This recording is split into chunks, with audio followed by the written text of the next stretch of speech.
Good morning, good afternoon, good evening, folks. Michael Zuber, one rental at a time, back with the one and only Mr. Greg Dickerson. How you doing, sir? Doing great, Michael. Good to see you. Nice to see you as well. So, one of the things that you do on your channel that I watch and follow is you do talk about the crypto market, Bitcoin, altcoins, things of that nature, which I find very exciting because you just have a unique way of looking at it as an operator, as somebody who's trading positions. So I got to ask, right? This FTX thing after Celsius, after this, why is it all crypto zero? What's going on? I mean, it seems like is it a Ponzi scheme? Is it fraud like Enron? What the heck's going on with the FTX? And lastly, why isn't this asshole in jail yet? I don't understand. Yeah, that doesn't make any sense. Well, I guess it sort of does. I guess they're building their case. He's in the Bahamas. I don't know how they handle what they handle there, if they even care. They say they do, but we'll see. They haven't done anything. The United States, I think the Department of Justice and the SEC are looking into it and building a case. So the big question is, so for people that are following the FTX thing, they were a crypto exchange like Coinbase, like Binance. And basically what was going on was they were taking somebody, Sam Bankman-Fried, the CEO, and or his team were taking customer deposits. In other words, if you put money on the exchange to buy, crypto, just like, E-Trade or TD Ameritrade or whatever, you put money there to buy stocks, they can't touch your money. They can't loan it. They can't use it. That's your money. And they're FDIC insured. These crypto exchanges are not. So when you put your money up there, same thing. They're not supposed to use your money, touch your money. If you buy crypto and you hold it there, they're not supposed to use that without your permission. So they dipped in there, took customer funds and, did whatever with it. So that's what they have to prove. Was there a crime? Was this just incompetence? Because he's out there now on his PR tour, planting the narrative and trying to shape public opinion that, I just, so much going on. I didn't know what was going on. I wasn't running things. I don't have all the data. I don't know what's going on in one sentence. In the next sentence, I mean, you're talking about a guy that went to MIT, super smart, genius, worked at, one of the top hedge funds in the world. And he can give you complete, accurate details and timeframes and this and that on certain things, but other things, I really don't know. I'm not sure. I don't have all the data. So, he's trying to plant this narrative that he just didn't know what was going on. He made a mistake. He was in over his head, and he's cracking jokes that he's had a bad month when people have lost their life savings. And they flat out stole people's money. Allegedly. That hasn't been proven yet, but that's allegedly what has happened. So that's what I think they're doing. They can't just go arrest you because your company went out of business. You just can't do that. So you have to go in there. You got to get the records. You got to depose people. You got to build your case. And you got to say, okay, because they don't have what they had with Bernie Madoff. Bernie Madoff, he turned himself in. He admitted what was going on. Yeah, to protect Sam his family. Bankman-Fried has not, admitted to any criminal activity. What he said is, we just mismanaged the company and we're out of business. And we filed for bankruptcy. So that's why he hasn't been arrested yet. You just can't do that. You just can't go lock people up. So I'm going to say it right here, right now. I hope he's wearing orange sometime in the next 12 months. Yeah. I mean, it's obvious that he knew what was going on and it was intentional what he was doing. Now he wasn't stealing it. Well, we don't know what he was using the funds for, but it seems like he was bailing his other company out that had bad bets, kind of like these other companies that were rehypothecating stuff. And then when you get behind the scenes, obviously there's money laundering, going on that he was doing, printing their own currency. Yeah, the FTT or whatever. Yeah, it's just crazy same thing stuff. as Binance. So Binance is the largest exchange. They're very corrupt. They're very illegal. They've been barred and banned in a lot of countries. They haven't disclosed any of their holdings. They haven't disclosed anything, and they've got their own coin. They do the same thing. They print their coins, they sell it, they rehypothecate it, they leverage it, and they do all these other things. And they're trying to act like they're the, white knight in the whole crypto world, but they're just as corrupt as everybody else, just like Tether. And, there's a reason that they don't provide the documentations that allow for, real audits. They only do these attestations, which is basically a written statement saying, this is what we're doing. Yeah. Trust me, bro. And, so that's kind of what's going on there with that FTX. And then what's happening is, as the chips continue to fall, other exchanges are being taken down, and there's a lot of contagion in the space, kind of like in real estate that we're seeing as the economy deleverages and assets reprice. Like with BlackRock, the largest property owner in the world out there, they're not even allowing people to withdraw funds from one of their Yeah, REITs I think it was Blackstone. or Just so we don't, Blackstone, yeah, Blackstone. I always get BlackRock, confused too. Blackstone, whoever. Yeah, Yeah. another $1 trillion money manager. But yeah, Blackstone just last week, and I know this because I actually own their stock, not a lot, but some. Yeah, they have a private REIT, so you have to be invited to join. They're limiting withdrawals, right? So it's kind Well, of they like paused it. They're not limiting. they They stopped it. or they paused it for the quarter. Yes, yes. We'll see if it starts up again in January. But yeah, that was an interesting. This all stuff is connected, right? And on the Blackstone to FTX front, this is what I was thinking, right? So when I look at Blackstone, again, I'm a stockholder, so I clearly have skin in the game and probably a biasy. I look at this going, Blackstone's being a good operator, right? Because real estate, as you know, is illiquid. It takes a while, right? They're selling 49% in 2 casinos in Vegas, and they're going to have a big capital, but it takes a while to get those deals done.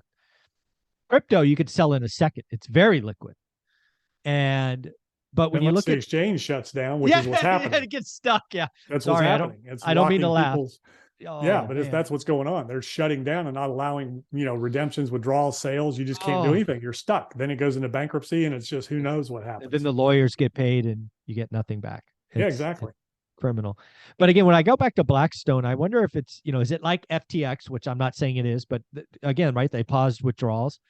Um, or is it just real estate's illiquid asset and they just need time to raise capital? Yeah. Real estate's illiquid, and they are working the sale out, and they're leveraged like everybody else. So the Yeah, of dynamics course. have changed, and whether or not they're in default distress, we don't know those things. Nope. I think they're just they need to keep a certain amount of liquidity Yeah. in there, and they just can't meet the redemptions. Back to your question about Ponzi scheme Or fraud. Okay. Yeah. So the Mhm. true definition of a Ponzi scheme is what Bernie Madoff did. You're taking Yep. money from investors to pay other investors. Yeah. So Taking that's a new to pay Ponzi. old. Yep. Right. So a lot of people call Bitcoin a Ponzi. They call crypto a Ponzi. And, maybe some of the cryptos are. Bitcoin is very different than cryptocurrencies. FTX is not a cryptocurrency. That was an exchange. Mhm. So he wasn't necessarily purporting a Ponzi scheme. He just stole customer deposits. Just He fraud. wasn't Straight up paying fraud. dividends. He wasn't paying, so that wasn't a Ponzi. That was it was just a crime. He just stole money. It was a fraud. Yeah. Now, Bitcoin is more like a pyramid. A lot of crypto is more like a pyramid. And how does a pyramid work? It takes new money to jack up the value and pay off the original people, in a pyramid scheme. So I'm not saying Bitcoin's a pyramid scheme. I'm not saying that. I'm saying it's more akin to a pyramid than a Ponzi, because there's a real, it's a code, it's a piece of code. There's a real computer network all around the world that maintain and validate the transactions. And, if I want to send you a Bitcoin, that gets recorded on the blockchain, So that's a real technology. It's a piece of code. And as long as the network is up and running and validating and recording those transactions, then our proof of ownership is there, Yep. and that's how the Bitcoin network works. But in order to drive the value of a Bitcoin, you need more capital. You need more people coming into the space. And that's why, people get so angry when you say Bitcoin's going down, because it's affecting their holdings. And the only way their value goes up is to bring you in. So you buy and you hold. That's why this diamond hands, laser eyes, hold on for dear life, because if you sell, that drives the value down. What drives value up? Not selling. But the problem is these same people that tell you to diamond hands and hold on for dear life, they tell you that, but when the price gets to their level, they sell. And those times. So, anyways, it's funny when I look at all this as an outsider and somebody who has a full Bitcoin, right? I bought one years ago just to have one, and I still do. So I say this as somebody with skin in the game. It is interesting to me as a casual observer. No, I don't understand the technology. I get the coin, the market, altcoins. I think it's all just fake juice scams. But now I look at Bitcoin and a couple others like Ethereum. I'm like, these two things that have real technology behind it, they actually might come out of this as winners. And, the rest of the scams and, like FTX, FTT printing and valuing their old coins, all that nonsense goes to zero. Crypto might look very different 12, 18 months from now, a couple of winners and everybody else gone. What do you think? Yeah, I mean, that's what's happening. So a lot of the junk is getting cleared out, and the useless stuff that's being created and that people are being sucked into and things like that. I mean, I'll give you the best way to think about all this. It's kind of like the lottery, right? The lottery is not a scam, but you need a bunch of people buying in order to drive the value up of that jackpot. Crypto is kind of the same way. And Bitcoin, I know we had this conversation when you bought it. You bought it as a hedge against inflation, right? I bought it as I call it insurance policy. So I put 1% of my net worth into crypto, most of that Bitcoin and Ethereum, and then two other altcoins. And I haven't touched it. I don't really even look at it except when people ask. But yeah, this was but in I remember 2019. your first thing you said, yeah, I bought it as a hedge. And I'm Yes, like, what? You're a like, risk. well, insurance. You're right. And Yeah, then here you are, what, a yeah. year or two later, you're underwater. I am. Yep, I am. So, Yep. it all depends on when, Mm-hmm. and sure, that might work out for you in the long run, but maybe it won't. Who knows? We don't know ultimately where it goes. What we do know Yep. is the only way the value goes up is you got to bring more people, Yes. more capital into the space. And Agreed. that's where, Bitcoin as a technology, as a store of value, it's the perfect gold, right? Because you can transfer it around the world instantly, anywhere, Yeah. anytime.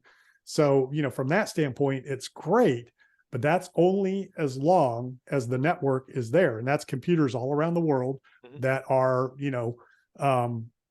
keeping the network and maintaining the network and validating transactions. Well, once all the Bitcoin's mined, there's no rewards. So the way those miners work is they get rewarded Bitcoin for maintaining the network, validating transactions. They get block rewards for solving the equation, and those difficulties, adjust over time.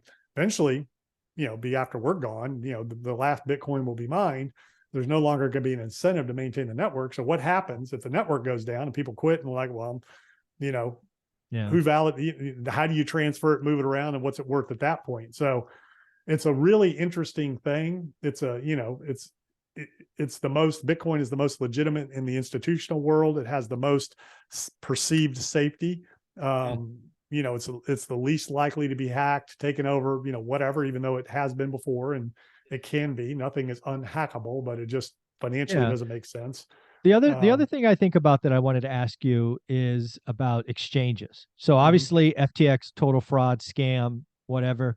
You've talked, I don't know anything about Binance other than they're quote unquote the largest, but they seem to be very sketchy, like as an outsider looking in. And then I go to Coinbase. I'm like, Coinbase is a regulated it's a US entity. It's not in the Bahamas or, some other foreign country. It's in the US. It is audited, although Enron was audited as well. As somebody who owned Enron, that one hurts. But they are audited and they have all these things. I wonder if Coinbase, much like Bitcoin and Ethereum, once the dust settles in 12 or 18 months, actually comes out stronger as the U.S. exchange. I don't know. What do you think? Yeah, I mean, they are publicly listed, so they're a public company, so they have to be more transparent. But there are public companies every day. Bernie Madoff he wasn't a public company, but audited records. Yeah, and nobody really ever. Well, not really. Nobody ever really did validate that he ever did any transactions. That was the whole key there, was the SEC came in, he gave them his account number. They never actually checked. There were never any transactions. If they'd have done that, he would have been busted.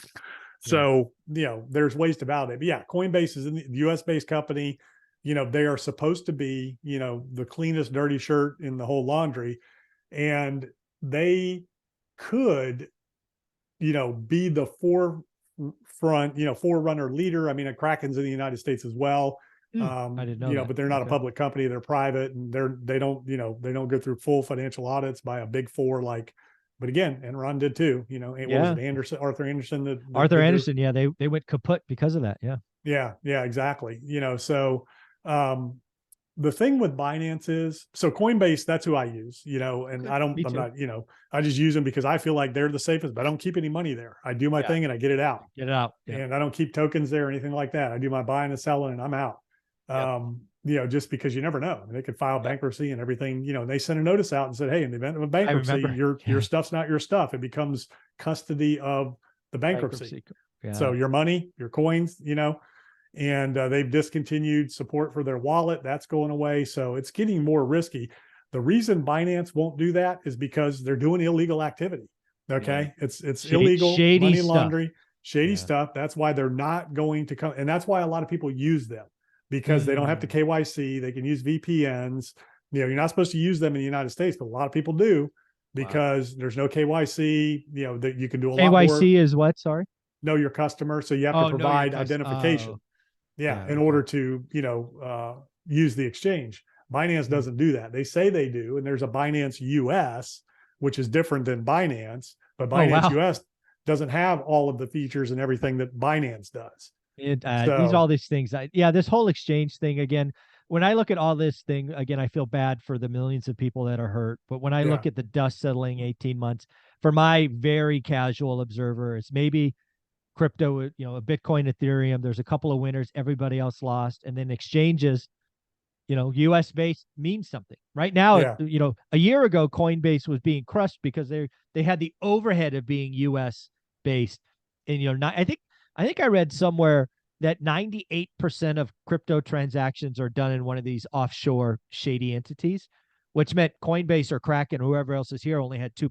It's hard to be profitable with that limited transaction. So yeah. my It's not thinking quite is, that. It's quite not quite that skewed, okay, And that was more towards the stable coins, but that's kind of balanced out a little bit more where Tether, that was stable coins where Tether was probably okay, 90% of the stable coin market, but other coins, USDC, which is United States based company, is, they're okay. wanting to go public. And to be clear, so this stuff, this corruption, money laundering, all that goes on in, public companies with US dollars. I mean, that happens all day, every day in the United States with US dollar and all that. So it's not unique to crypto. It's just easier, Yeah. because you can create stuff out of thin air that nobody's watching, nobody cares. And You as long you as could people think, price you could price your own coin. How about that? And then control the trade, and then your balance yeah, you sheet can do looks whatever you pristine. want. And, and it's easy to do. And people are doing it every day and getting scammed and pump and dump. And it's usually the people that can't afford to lose it, Yeah. kind of like people that are buying lottery tickets. It's the lower The income earners tax. and Yeah. yeah, that, are, spending money on that kind of stuff. And it's sad.